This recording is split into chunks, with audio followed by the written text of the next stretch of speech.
កម្ពុជាទាមទារឲ្យថៃទទួលខុសត្រូវលើការបាញ់ប្រហារជនស៊ីវិលនៅភូមិព្រៃច័ន្ទ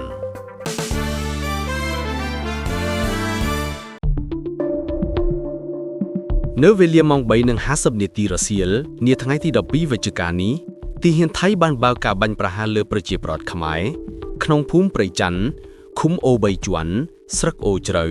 ខេត្តបន្ទាយមានជ័យបើតាមការបញ្ជាក់របស់ក្រសួងការពារជាតិកម្ពុជា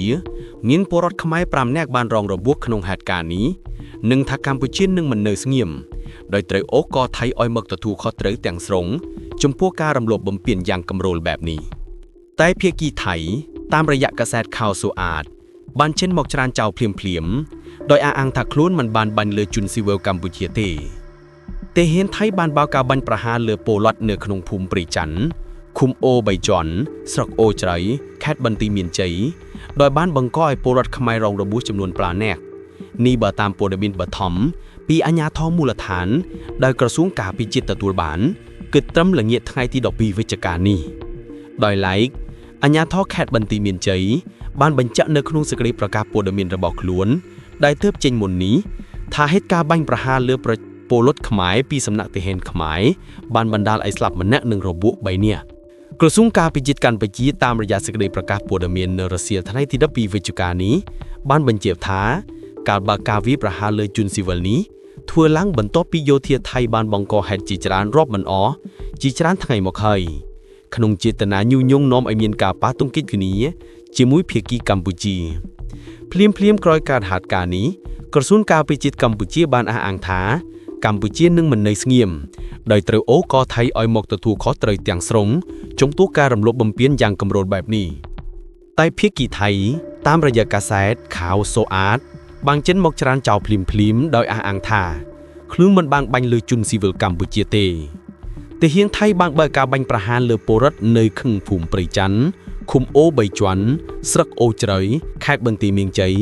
ដោយបានបង្កឲ្យពលរដ្ឋខ្មែររងរបួសចំនួន5នាក់នេះបើតាមព័ត៌មានបឋមពីអាជ្ញាធរមូលដ្ឋានដែលក្រសួងការពារជាតិទទួលបានគិតត្រឹមល្ងាចថ្ងៃទី 12 វិច្ឆិកានេះដោយឡែកអាជ្ញាធរខេត្តបន្ទាយមានជ័យបានបញ្ជាក់នៅក្នុងសេចក្តីប្រកាសព័ត៌មានរបស់ខ្លួនដែលទើបចេញមុននេះថាហេតុការណ៍បាញ់ប្រហារលើពលរដ្ឋខ្មែរពីសំណាក់ទាហានខ្មែរបានបណ្ដាលឲ្យស្លាប់ម្នាក់និងរបួស3នាក់ក្រសួងការពារជាតិកម្ពុជាតាមរយៈសេចក្តីប្រកាសព័ត៌មាននៅរសៀលថ្ងៃទី 12 វិច្ឆិកានេះបានបញ្ជាក់ថាការបើកការវាយប្រហារលើជនស៊ីវិលនេះធ្វើឡើងបន្ទាប់ពីយោធាថៃបានបង្កហេតុជាច្រើនរាប់មិនអស់ជាច្រើនថ្ងៃមកហើយក្នុងចេតនាញុះញង់នាំឲ្យមានការប៉ះទង្គិចគ្នាជាមួយភាគីកម្ពុជាភ្លាមក្រោយកើតហេតុការណ៍នេះក្រសួងការពារជាតិកម្ពុជាបានអះអាងថាកម្ពុជានឹងមិននៅស្ងៀមដោយត្រូវអូកថៃឲ្យមកទទួលខុសត្រូវចំពោះការរំលោភបំពានយ៉ាងកម្រោលបែបនេះទន្ទឹមគ្នានេះក្រសួងការពារជាតិកម្ពុជាក៏បានអំពាវនាវឲ្យសហគមន៍អន្តរជាតិថ្កោលទោសយ៉ាងម៉ឺងម៉ាត់ចំពោះការរំលោភបំពានសេចក្តីថ្លែងការណ៍រួមស្តីពីសន្តិភាពរវាងកម្ពុជានិងថៃនិងចំពោះការប្រព្រឹត្តសកម្មភាពខុសច្បាប់របស់ថៃម្ដងហើយម្ដងទៀតនេះ